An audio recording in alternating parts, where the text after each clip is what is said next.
नमस्कार, times of Swaraj में आप सबों का स्वागत है। मैं हूं संतोष सिंह और आज हम टाइम्स ऑफ स्वराज में बात कर रहे हैं लोकसभा चुनाव की। जी हां, अगर तय समय पर अभी चुनाव हो तो लगभग 11 महीने का समय बचा है। खबर यह भी है कि तय समय से पहले दिसंबर में भी चुनाव हो सकता है, लेकिन चुनाव जब भी हो, दिसंबर या मई जब भी हो, लेकिन बिसात बिछनी शुरू हो चुकी है। जिस तरीके से विपक्ष मोदी को हराने के लिए 1 to 1 उम्मीदवार खड़े करने पर गंभीरता से विचार कर रही है, ठीक उसके उलट मोदी दोहरे फ्रंट पर विपक्ष को कमजोर करने में लगा हुआ है। एक पॉलिटिकल फ्रंट है ही कि कैसे विपक्षी एकता को कमजोर किया जाए, और उस कड़ी में महागठबंधन के जो एक साथी हैं जीतन राम मांझी, वो इस गठबंधन से बाहर हो चुके हैं और जल्द ही उनकी बीजेपी में वापसी होगी या अगर उस एनडीए के गठबंधन में उनकी वापसी होगी, ये तय दिख रहा है। राजनीतिक रूप से इतना ही नहीं, आंध्र प्रदेश में चंद्रबाबू नायडू से लगातार टीम मोदी संपर्क में है, देवगौड़ा से लगातार टीम मोदी संपर्क में है, अकाली दल से लगातार टीम मोदी संपर्क में है, झारखंड में सरयू राय और आजसू से लगातार बीजेपी संपर्क में है। वसुंधरा राजे कैंप कर रही हैं, बातचीत चल रही है। मतलब विपक्षी एकता को लेकर जिस तरीके की मुहिम विपक्ष नीतीश कुमार के नेतृत्व में बढ़ा रही है, ठीक उसी तरीके का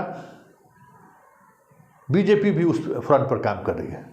हालांकि कहने को तो अभी भी एनडीए में 26 से अधिक पार्टियां हैं, लेकिन उसमें कई ऐसी पार्टियां हैं जिनका अपना कोई विधायक और सांसद और राज्यसभा सदस्य भी नहीं है, लेकिन पार्टी है, एनडीए में है तो है।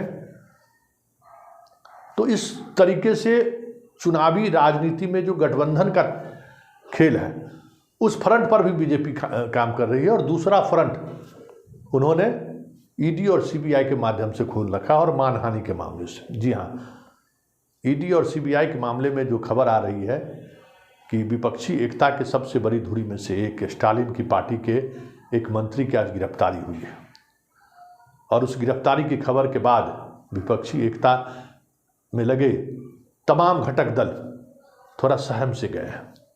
केजरीवाल पर दांव चल ही रहा है, उनके दो मंत्री जेल में हैं। तेजस्वी पर लगातार हमला हो ही रहा है। ममता बनर्जी के भतीजे की किसी भी समय गिरफ्तारी हो जाए तो कोई बड़ी बात नहीं होगी। और इन सब प्रक्रिया के बीच तेजस्वी यादव ने आज एक बड़ी बात कह दी। वो कह दिया कि भाई, हमारी भी गिरफ्तारी किसी समय हो जाएगी तो ये सूचना आप तक पहुंच जाए तो कोई बड़ी बात नहीं है। तो ज़रा सुनिए, इस ईडी और सीबीआई के खेल के बीच तेजस्वी क्या करें, जरा ये सुन लीजिए। अरे हम तो पहले भी कह रहे हैं ना, अब जैसे जैसे अब 23 का मीटिंग हो रहा है, या हम तो पहले ही कहे थे कि देखिएगा कोई बड़ी बात नहीं होगी। अभी तक मेरा चार्जशीट में नाम नहीं है, लेकिन जिस हिसाब से देश में माहौल बन रहा है, विपक्ष गोलबंद हो रहा है, तो हो सकता है कि सप्लीमेंट्री चार्जशीट ला करके मेरा भी नाम जोड़ दिया जाए। तो हमको, अरे भाई, हम बता, जिस दिन से सरकार बनी है तब बोले थे कि नहीं बोले थे कि लगातार ताबड़तोड़ रेड ये लोग मारेंगे, और उसके बाद से बताइए कितना रेड पड़ा। एजेंसियों को भी नहीं पता होगा कि हमारे यहाँ कितनी बार जो है रेड मारी गई होंगी, और कितनी बार जो है जांच शुरू करके जांच बंद भी कर दिया गया, फिर वही केस वही चीज़ें ये लोग कर रहे हैं। तो इससे कोई फर्क पड़ने वाला है? जितना ये लोग करेंगे उतना हम मजबूत होंगे। तो आपने तेजस्वी की बात सुन ली। खबर दिल्ली से भी है, एक दूसरा चैनल भी है जिसके सहारे पॉलिटिकल पार्टी को, लोगों को चुनाव से कैसे लड़ने से कैसे रोका जाए, उस पर भी काम चल रहा है। मानहानि का मुकदमा राहुल पहले से ही फेस कर रहे हैं, उनकी सदस्यता भी चली गई है। गुजरात हाईकोर्ट अभी भी सुनवाई नहीं की है, तारीख पर तारीख पड़ रहा है, पता नहीं कितने दिनों बाद वो जजमेंट देंगे। और अब एक नया मामला सामने आ गया है। दिल्ली सांसद का कोर्ट राहुल गांधी के मामले में एक कर्नाटक में विज्ञापन छपा था, उस मामले में संज्ञान ले लिया है। संज्ञान सिर्फ राहुल पर ही नहीं, कर्नाटक के मुख्यमंत्री और उप मुख्यमंत्री पर भी ले लिया है।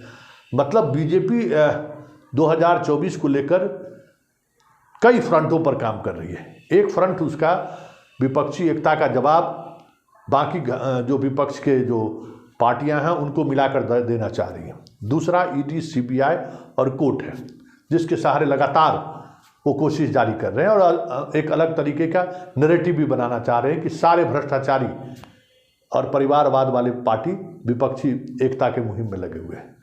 कल प्रधानमंत्री ने भी इस पर कुछ बोला था, जरा वो भी आप सुन लीजिए, उनका अंदाज क्या है। और प्रधानमंत्री अगर किसी मामले में बोले जिसका अनुसंधान चल रहा है तो स्वाभाविक तौर पर उसको प्रभावित होने से कौन रोक सकता है। तो जरा पीएम की वो बात भी आप सुन लीजिए। और मामला सामने आया था, रेलवे के एक मंत्री ने जॉब दे के बदले में गरीब किसानों की जमीनें लिखवा ली थी। जॉब के बदले में जमीन पड़ा ली। वो भी केस सीबीआई में चल रहा है, कोर्ट में चल रहा है। भाइयों बहनों, आप देखिए, आपके सामने दो चीजें साफ है।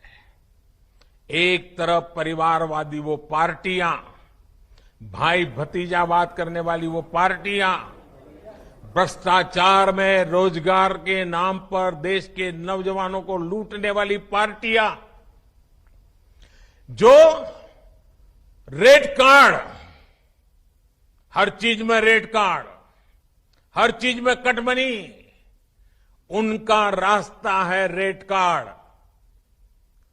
जबकि हम युवाओं के उज्जवल भविष्य को सेफ गार्ड करने पर काम कर रहे हैं। तो आपने सुना, मतलब बीजेपी इस विपक्षी एकता को रोकने के लिए सभी फ्रंट पर काम कर रही है। वहीं विपक्ष की बात करें तो 23 तारीख को जो बैठक होने वाली है, अगर तेजस्वी यादव की मिले या अन्य नेताओं का जो अभी तक बयान आया है, उस बयान को अगर देखें तो 23 तारीख को 18 विपक्षी पार्टियां पटना में जुटेंगे। उनके सारे शीर्ष नेतृत्व कर्ता जुटेंगे और ये सारी पार्टियां अगर हम बात करें तो 543 में 455 लोकसभा क्षेत्र से जुड़े हुए ये सारे नेता पटना में जुटेंगे, जहां 1-to-1 सीटों को लेकर बातचीत होगी। और कहा यह भी जा रहा है कि 370 से 75 सीटों पर लगभग सहमति बन चुकी है। 100 सीटों को लेकर कुछ टकराव की स्थिति है, जहां ममता बनर्जी और केजरीवाल और अखिलेश कह रहे हैं कि 2019 का जो लोकसभा का चुनाव परिणाम रहा है उसमें जो जहां सीटें जीते हैं वो उसका स्वाभाविक तौर पर वो सीट उनका होना चाहिए। साथ ही जहां जो दूसरे स्थान पर जो रहे हैं वो सीट भी उनको मिलना चाहिए। और इसके बाद अगर कहीं तीसरे स्थान की बात आए तो उनको फिर तीसरे स्थान वाले लोगों को वो सीटें मिलनी चाहिए। और अगर इन तमाम क्राइटेरिया पर अगर गौर करेंगे तो 267 ऐसी सीटें हैं जहां कांग्रेस को स्वाभाविक तौर पे हिस्सेदारी देने की बात महागठबंधन के 3 बड़े साथी कर रहे हैं। लेकिन अन्य सीटों पर भी नीतीश कोशिश कर रहे हैं कि सिर्फ कांग्रेस को अगर ये बात चुनाव लड़ने को है तो 375-80 सीटों पर कांग्रेस को चुनाव लड़ने की आज़ादी मिलनी चाहिए। लेकिन इन सब से इतर जो सबसे महत्वपूर्ण बात है, इस बैठक से पहले विपक्षी एकता को लेकर क्या होनी चाहिए, इसको लेकर अलग अलग ही सही बहुत ही कंक्रीट ओपिनियन आया है। लेकिन पहले जरा सुन लीजिए कि तेजस्वी यादव क्या कर रहे हैं, कि कौन कौन इस बैठक में शामिल होने वाले हैं। जरा उनकी बात सुनिए। पहले ही करते थे, चुनाव क्यों करा? तो ये सब बेकार की बातें उनको कहने दीजिए ना। डरे हुए हैं 24 को लेकर के, इसलिए अभी समझ में नहीं आ रहा है क्या करें। और आप लोग सब लोग जान रहे हैं अभी कर्नाटक आ रहे हैं, उससे पहले हिमाचल प्रदेश आ रहे हैं, आने वाला छत्तीसगढ़ हारेंगे, राजस्थान हारेंगे, मध्य प्रदेश हारेंगे, हरियाणा हारेंगे, दिल्ली हारेंगे, झारखंड हारेंगे। अभी चिंता करिए मत। अभी सब उनसे बात नहीं हो पाई, बाकी और सब लोग तो अहीन हैं। तो आप समझिए ना, लगभग 15 पार्टियां हैं और कांग्रेस पार्टी के सब और सभी पार्टी के ऐसा कोई नहीं है कि कोई रिप्रेजेंटेटिव आ रहा है। जो आ रहा है लीडर आ रहे हैं। राहुल गांधी भी आ रहे हैं क्या सर? हाँ, तो कल बता ही ना दिया गया है। मल्लिकार्जुन खड़गे जो प्रेसिडेंट है वो भी, और राहुल गांधी जी। तो आपने सुना, सारे शीर्षस्थ नेता आ रहे हैं और अब हम बात करते हैं कि इस बैठक में संभावना क्या है।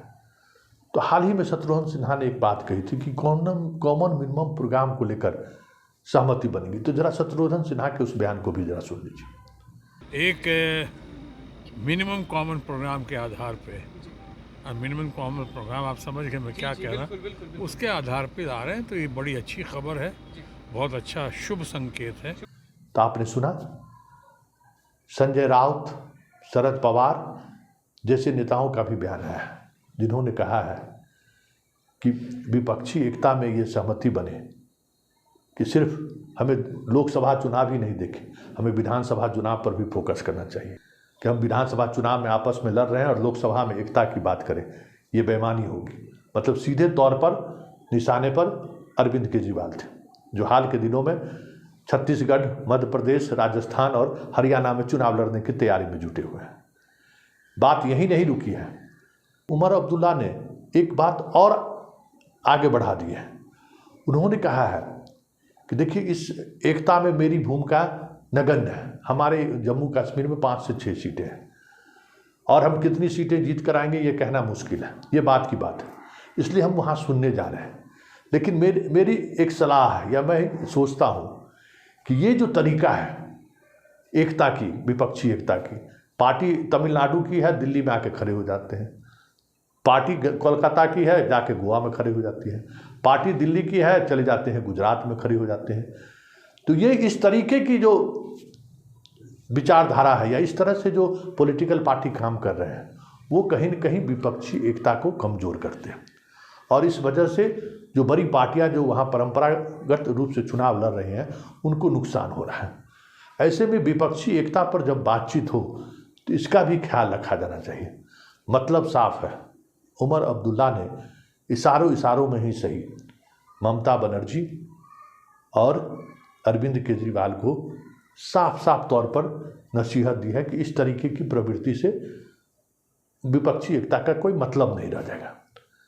मतलब विपक्षी एकता को लेकर जो बिसात बिछाई जा रही है, उन बिसातों पर हर उन बिंदु पर चर्चा होगी 23 तारीख को, जिस वजह से विपक्षी एकता का पहल कमजोर पड़ सकता है। 4 राज्यों में विधानसभा का चुनाव भी है, वहाँ आप भी लड़ना चाहती है, कहीं समाजवादी पार्टी भी लड़ना चाहती है। तो वो स्थिति ना ही बने, या फिर वो स्थिति बने तो पहले ही गठबंधन हो जाए और संयुक्त रूप से बीजेपी से लड़ाई लड़ी जाए, तो फिर कुछ नए चीज़ें सामने आ सकती हैं। तो इस तरीके का जो ओपिनियन आ रहा है, तो तय मानिए कि 23 जून को जो बिहार में विपक्षी एकता को लेकर बैठक आहूत है, उस बैठक में कोई बड़ा फैसला हो जाए तो कोई बड़ी बात नहीं होगी। क्योंकि नीतीश, कांग्रेस, ममता, केजरीवाल, स्टालिन और अखिलेश पर जिस तरीके से ईडी और सीबीआई का हमला लगातार हो रहा है, मानहानि के सहारे डिमोरलाइज करने की कोशिश हो रही है, ऐसे में इन नेताओं के पास एकजुट होने के अलावा कोई दूसरा चारा भी नहीं है। देखिए आगे होता है क्या, लेकिन इतना तय है कि विपक्षी एकता के जिस मुहिम की शुरुआत नीतीश कुमार ने किया है, अगर वो मुहिम रंग लाया तो कई सारी चीज़ें बदल जाए तो कोई बड़ी बात नहीं हो।